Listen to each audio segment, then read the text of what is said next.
जय श्री हरि। बंधुओं, आज का विषय पुनः अगले भाग पर स्त्री धर्म। आज याज्ञवल्क्य स्मृति से आपको बताएंगे और आज का विषय कुछ कुछ स्त्रियों के पक्ष में भी हो सकता है। यहाँ वैसे मैं पक्षपात करने नहीं बैठा, जैसा धर्म होता है वैसा बता देता हूँ।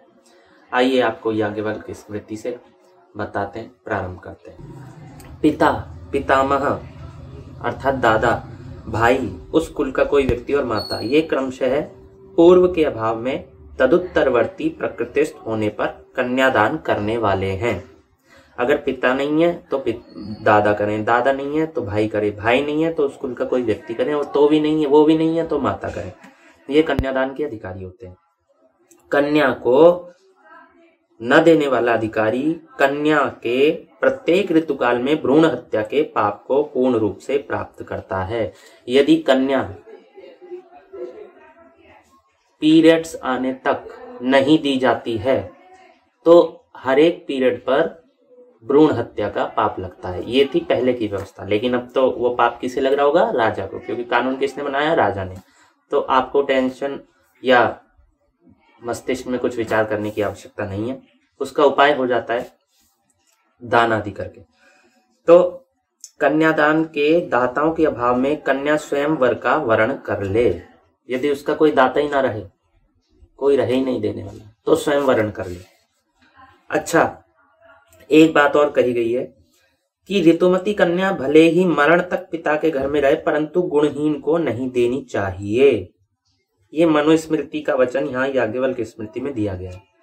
मरने तक भले ही पिता के घर रह जाए, लेकिन शराबी, कबाबी और अन्य प्रकार से प्रताड़ित करने वाले पुरुष को नहीं दी जानी चाहिए। भली प्रकार देख विचार कर देनी चाहिए, ये धक्का ना दे दे कन्या को। तो इसका अर्थ क्या किया है? गुणवान वन के होने पर गुणहीन को ना दे, किंतु मनु का वचन तो स्पष्ट ही गुणवान वर की प्राप्ति तक प्रतीक्षा का है। ऐसा नहीं है कि विवाह नहीं हो रहा तो गुणहीन को दे दे, चलो उसे दे दो, नहीं। अगला श्लोक है, कन्या एक बार दी जाती है, अतः उसे देकर पुनः उसका अपहरण करने पर चौर के तुल्य दंड का पात्र होता है। एक बार कन्या दे दी योग्य वर को, अब आप उसे बुलाए जा रहे हो, अब आप उसको ले गए कि नहीं ये नहीं आएगी या इस प्रकार से, तो ये सब चीजें ऐसी हैं अपहरण करने जैसी, और पूर्व काल में इसमें चौर का दंड लगता था, चोरी करने के तुल्य। परंतु पूर्व वर से श्रेष्ठ वर आ जाए तो दी गई कन्या को वापस ले ले। कोई गुड्डा गुड़िया तो है नहीं कि लो अब ये ले लो, नहीं तेरे योग्य नहीं थी, ये इसके योग्य थी। दान की गई वस्तु को दोबारा नहीं। ये बात कहाँ के लिए कही गई है? मनु का कथन है कि भाग एक बार दिया जाता है, कन्या एक बार दी जाती है तथा एक ही बार दिया, ऐसा कहा जाता है। तो कन्या को लौटाने का विधान मेधा तिथि के अनुसार वागदत्ता को दी है, क्योंकि वे कहते हैं कि सप्तपदी से पूर्व यह हो सकता है। कहने का तात्पर्य है, ये जो वचन यहाँ याज्ञवल्क्य स्मृति का मिलता है कि पूर्व से श्रेष्ठ वर आ जाए तो उसे दे दो, ये तब तक है जब तक 7 फेरे नहीं हो जाते हैं, सप्तपदी नहीं हो जाती है।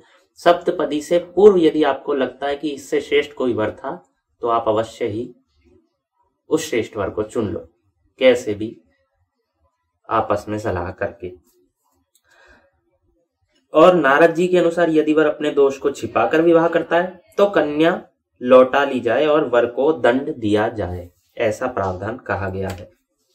ये टिप्पणी में लिखा है याज्ञवल्क्य स्मृति की, कि जिन्होंने इन पर टिप्पणी की और नारद जी ने ऐसा कहा है। अगला, जो व्यक्ति दोषों के बिना बताए कन्या को देता है वह उत्तम साहस के दंड का पात्र है, और दोष रहित कन्या को छोड़ने वाला भी इसी दंड का भागी है। जो व्यक्ति दोषों के बिना बताए कन्या को देता है, आपकी कन्या में कोई दोष है, आपने किसी और को नहीं बताया कि विवाह से पहले इसका ऐसे था या वैसे था या और अन्य कोई बात, और तब आप देते हो तो आप भी दंड के पात्र हो। अच्छा, और दोष रहित कन्या को छोड़ने वाला भी दंड का पात्र है। कन्या में कोई दोष नहीं है, और दुष्ट वर जो होते हैं आजकल बहुत होते हैं, छोड़ दिया कन्या को, जा तू जा अपनी माँ के पास रह, ऐसा व्यक्ति भी दंड का पात्र है। झूठे दोषों का आरोप करने वाला 100 पणों के दंड का भागी होता है। अगला है बंधुओं, अगला श्लोक, स्त्री चाहे क्षत या अक्षत हो, यदि उसका पुनर्विवाह हुआ है तो वह पुनर्भू कहलाती है।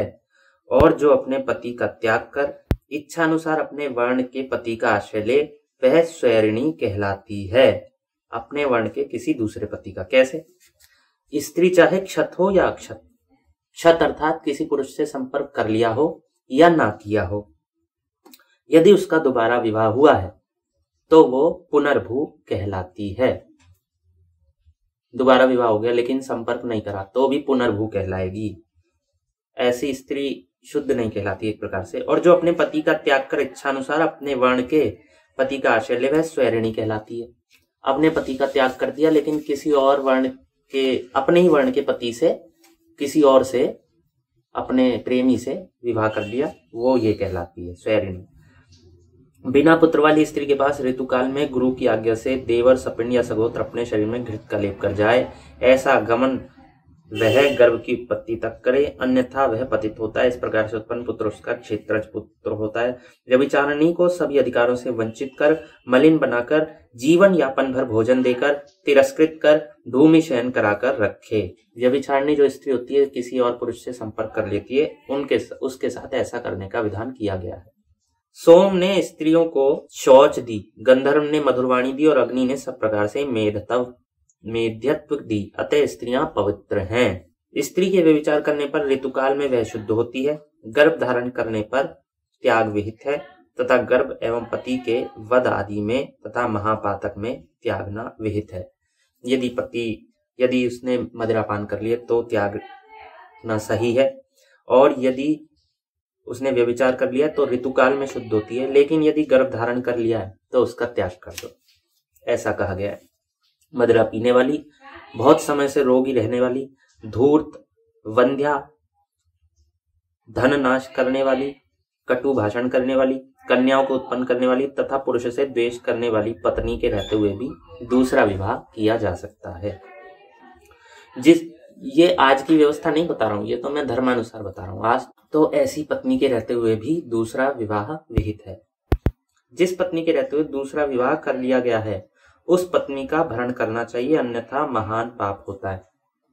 आपने दूसरा विवाह तो कर लिया लेकिन पूर्व पत्नी का आप भरण पोषण नहीं करते तो पाप लगेगा, महान पाप लगेगा। जहां पति पत्नी में परस्पर अनुकूलता रहती है वहां त्रिवर्ग की वृद्धि होती है। पति पत्नी में अनुकूलता रहती है, पत्नी की बातों से पति प्रसन्न, पति की बातों से पत्नी प्रसन्न, दोनों में विरोध नहीं होता।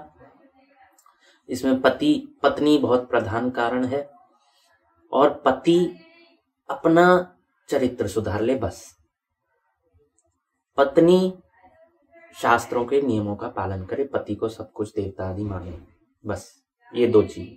पति को चरित्र सुधारना है, पत्नी को चरित्र तो ये तो सब सुधारना ही है, साथ ही पति की आज्ञा ही सब कुछ, पति को देवता मानना। तो जहां पति पत्नी में परस्पर अनुकूलता रहती है वहां त्रिवर्ग की वृद्धि होती है, धर्म बढ़ता है, अर्थ बढ़ता है और काम बढ़ता है। जो स्त्री पति के जीवित रहने या मरने पर अन्य पुरुषों के पास नहीं जाती वह इस श्लोक में कीर्ति पाती है तथा पार्वती माता के साथ आनंद करती है मरने पर। कौन? जो पति के जीवित रहते या मरने पर अन्य पुरुष के पास नहीं जाती, जो आज्ञाकारिणी, कुशल, पुत्र उत्पन्न करने वाली तथा प्रियवादिनी है, प्रिय बोलने वाली है, ये नहीं डांटने डपटने वाली है, लड़ने झगड़ने वाली है। ऐसी पत्नी का त्याग करने पर उससे धन का तृतीयांश दिलवाए, और यदि निर्धन है तो उससे अन्न वस्त्र दिलवाए उस पति से। स्त्रियों को पति के वचन का पालन करना चाहिए क्योंकि स्त्री का यही परम धर्म है। महापातक से दूषित पति का उसकी शुद्धि काल तक पत्नी प्रतीक्षा करे। आप जो भाई लोग हैं वो ये ना सोचें कि आप पति हो गए तो आपको सारे दुष्ट कर्मों को करने के अधिकार हो गए और तब भी स्त्री आपके चरण पखारेगी। यदि आप महापात की हैं तो जब तक आपकी शुद्धि नहीं हो जाती तब तक ना जाएं अपनी स्त्री के पास, अन्यथा महापातक लगेगा आपको। और स्त्री के लिए ऐसी अवस्था में कहा गया है कि पति की प्रतीक्षा करे प्रायश्चित करने तक, ठीक है। अब आपकी बुद्धि में समझ आ गया? आप देवता हो, लेकिन आपको दुष्ट कर्मों को करने का अधिकार नहीं मिल गया है कि कुछ भी करेंगे आप, कबाड़ी शराबी कबाबी नहीं।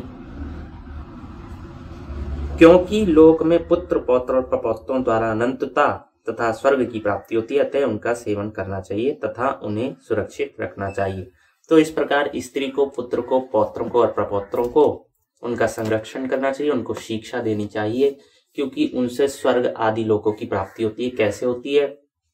पुत्र जब आपको तर्पण आदि देगा तो उससे प्राप्ति होगी, और पुत्र को उत्पन्न किसने किया? आपकी स्त्री ने। इसलिए उसको भी सुरक्षित रहने रखें, उसको बिगड़ने ना दें, जिससे कि आपकी संतति अच्छी उत्पन्न हो, आपको स्वर्ग लोक मिले। ऐसा ना हो शराबी कबाबी बेटा उत्पन्न हो गया, आपको पिंड दान तक नहीं कर सकता, जल दान तक नहीं कर सकता, और आपको प्रेत योनि की प्राप्ति हो जाए और परलोक में अच्छी गति ना हो, अथवा मोक्ष प्राप्त करने में देर हो जाए, या मोक्ष ना मिले और पुनः मनुष्य जन्म मिल जाए, या अन्य नरक आदि लोकों में आपका भ्रमण हो। तो ये था याज्ञवल्क्य स्मृति से। अगले चलचित्र में पुनः स्त्री धर्म। तब तक के लिए धन्यवाद। जय श्री हरि।